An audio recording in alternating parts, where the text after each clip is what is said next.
Pardon? So after 6 years we finally get a new Marvel vs. Capcom game. Personally I didn't pay too much attention to the previous game when it first came out, as I only bought it for the main reason to play as Phoenix Wright. Though a few years later I started loving watching the pros play the fighter, and I fell in love with it. I really wanted to learn how to play it after that, but this was, you know, in the time where I really sucked at this genre.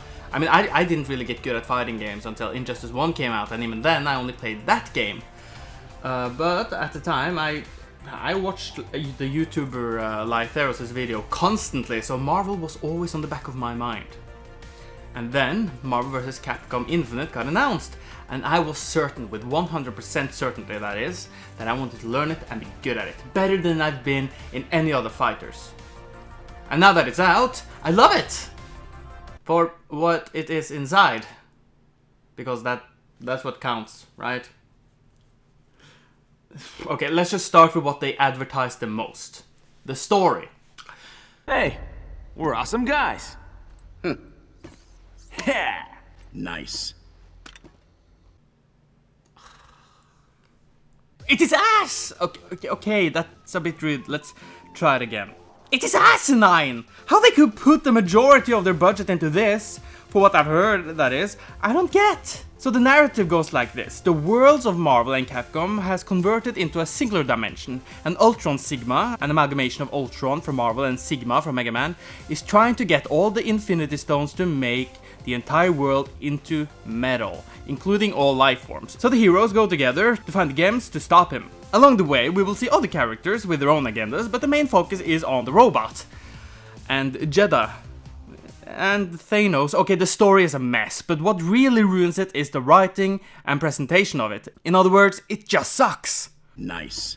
So the biggest of the two is the writing, without a single doubt. So many of the characters are out of character. Dante, which I'm a huge fan of, does not act the way he does in his games. It really feels like the writers only got a small summary of every character in the roster and worked with that instead of doing extensive research. And if you know me, I love video game characters. They can make a horrible story into a good one, but here it just doesn't work. There is also so many weird side stories going on. Like take this for example, when X meets Zero for the first time. Zero? Zero? No. I am Oblivion. X, what happened? Why make him call himself Oblivion if you're gonna change him back after one fight? Is this a reference I'm not getting? Even if it is, it's ah! And what's with these close-up of the characters? What did they do to Dante? It's a match made in hell. Yeah, they failed hard when it came to what they advertised the most. It's interesting because some big YouTubers or other people in the fighting game community have said that they believe that because of the bad mouth that this story mode has gotten, that it will actually harm the sales more than helping it, you know, the story mode, to bring in the casual market, to bring in more people into buying the game. And I think so, because it's really bad. They've also said that the story is so bad that it's good, very much like the movie The Room, but I have to respectfully disagree. Like, I would never replay the story, but I mean, you kind of have to play through it if you want all of the stages, because you actually unlock stages as you finish the story, and that's extremely annoying. I mean, it would be a good reward for playing through it if the story was good, but it's not, so yeah, that's a bit of an annoyance, I have to say. But for those who buy fighters to, you know, play them like I do, to learn them, to enjoy them like that, how is the gameplay? Fantastic! Nice. Yeah, really weird going from extreme negative to positive, but it is what it is. Good. I didn't play a lot of Marvel 3, as previously mentioned, so I can't tell you too much of what is different, but I will say the biggest ones that I'm aware of. One being that Marvel vs. Capcom Infinite is a 2 vs. 2 fighter, where you have to play with the mindset that the team is one character, so they have to work in harmony. And the second big difference is that you can select one of the 6 Infinity Gems before a match, which will give you 2 different abilities based on the one you chose. The most popular stone today is the Reality Gem, which gives you a homing projectile with a simple push of a button. And when you have filled up the Infinity Gauge, you can use the Surge move to use really powerful attacks like freezing the ground, bringing thunder from above, etc. Every game is different. Time Stone will let you dash through attacks and characters and will during the surge attack make your fighter super speedy with combos, while Soul Stone will heal you and resurrect your fallen partner. And much more. Personally, I like this system, but it feels unbalanced, where everybody uses Reality Stone. Mind Stone feels useless in comparison. I just can't for the life of me get through that stupid homing attack, and they can use it whenever they want, all the time. These stones do not cost anything to use, aside from the massive surge states. I will also say that while X Factor may have been too strong in giving some characters a comeback mode, it did give you the opportunity to cancel special moves to either protect yourself or to simply kill off an annoying character. Capcom also has made sure of that one-hit kills are seemingly impossible without a full Power Stone gauge and level 3 hyper, making perfects much more difficult.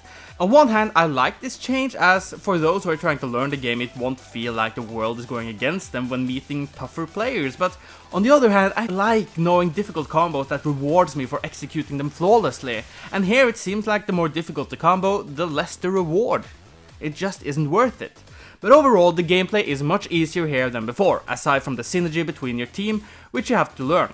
Again, your team is one fighter, and you have to get used to switching around who is on the field to make unsafe options safe. And with this system, it really makes it rare to find another player with the same fighting style that you may have, as Marvel vs. Capcom is a very creative fighter, which is why I really like this game. The gameplay is so much fun! It really is more than just entertaining, but I will have to say to those who have never played the Marvel vs. Capcom before that this game is way more time consuming in learning than that of, for example, Injustice, Mortal Kombat or Street Fighter. I spent days trying to get used to my team, Morgan and Nemesis, and I still feel like I haven't perfected them yet. But I mean, that's why we play fighters, right? To constantly improve ourselves with the characters, to go online to see if we're better than others, etc. I mean, and in that regard, this game is top notch. But as we jump from a positive, we sadly meet with a negative.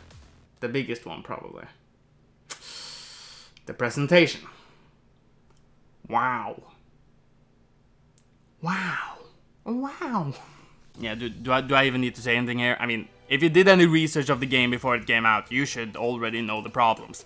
Art style is horrendous. Look at the game that came out 6 years ago, and then Marvel Infinite. Like, what happened? Marvel looked fantastic with the cel shading comic book style, but now they look like Source filmmaker videos on YouTube. And not those of the good kind. It is also so inconsistent with the quality of the characters. Look at this beauty, Jedadoma from Darkstalkers, and then look at Morgan from the same game. What happened? She looked fantastic in Marvel 3, but here she looks like a combination of anime and realism. I think. The quality isn't better on the other front, sadly. The voice work is so bland from before, which is weird because we've heard these voice actors and actresses done some brilliant work on these characters before, but here they either sound bored or just bland. I really want to blame the voice director on that, because I can't for the life of me understand what happened there. And I will also have to raise a brow on the music department. In this franchise, every fighter has their own theme song, and in Marvel 3, almost every track was godlike. My favorites were Dante's theme, Doctor Strange's music, and Taskmaster's tune. But again, here they screwed it up.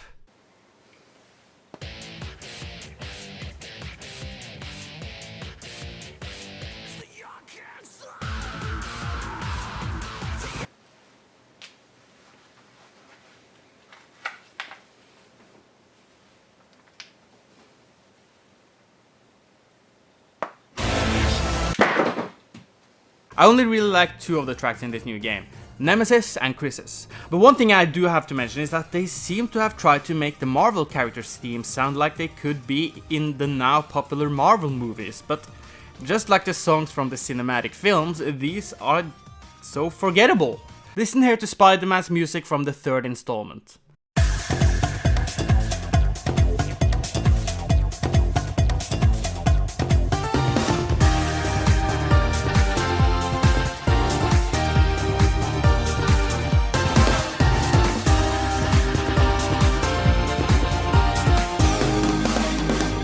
Pretty awesome, right? What about here?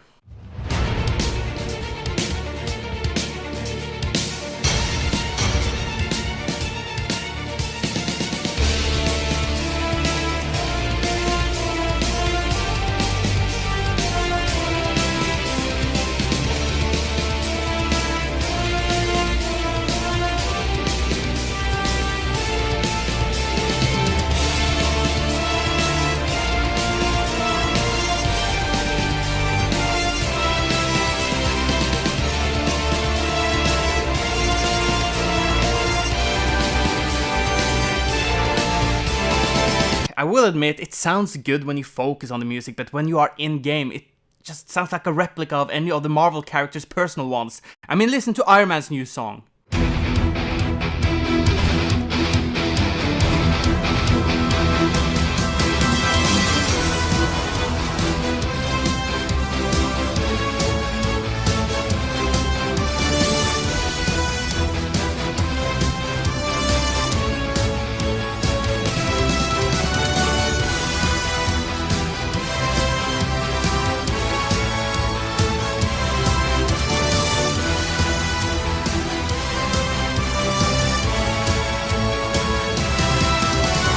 In-game, all of these are similar, whereas most of Capcom themes are just flawed versions of what they used to have in the previous games. And the old games did also have overall better stages and rosters. Like, as much as I enjoy Nemesis, why did we get him over Wesker? Or any of the new Resident Evil bad guys from the 7th game? Why did we get Spencer, who hasn't had his own in years? Why are there 24 returning fighters in this 30 character roster? Only 6 new characters? Why are the stages so boring and lifeless? Why are the extra materials so weak in comparison to Marvel 3? I loved reading the character biographies last time, learning new things about these iconic individuals, but here, they only get like these small texts dedicated to them. And why didn't they get their own arcade ending? Yes, we have a story mode, but come on, what is it with Capcom and arcade stuff these days? Marvel vs. Capcom Infinite is struggling from what I've heard. It is probably because, without a doubt actually, because of the voices of the people who bought the game who are annoyed with the presentation. You know, they really should have stuck with the cell shading that Marvel 3 had than the realistic ones that we got here. I mean, sure, the textures are, you know, higher quality, but that's not helping a lot. And the roster should have been more interesting, have a more balance between new characters and returning fighters that would have, you know, fighters that would kind of make more sense than the one we got here. The music is also, it went from having this fantastic library of music that you can listen to over and over again because of how amazing they were to more just lacking quality. And sure, we did get a story mode on launch that Street Fighter V did not, but it's the video game equivalent of The Room. But even with all of these problems, they nailed what matters the most: the gameplay, the fighting. And because of this, Marvel vs. Capcom Infinite will get a Capcom vs. Consumer out of Marvel vs. Capcom. Just patch the game. The game will be worth it when the price falls. Like, I want to love this game, which is why I constantly play it whenever I have the time. But if you are the kind of individual that only want to play the offline part of it, wait. For your own sake, wait till the price falls. But until then, I'm KingJGrim, or the guy who has slept rather poorly this last week, whatever you prefer. And I'll see you guys next time.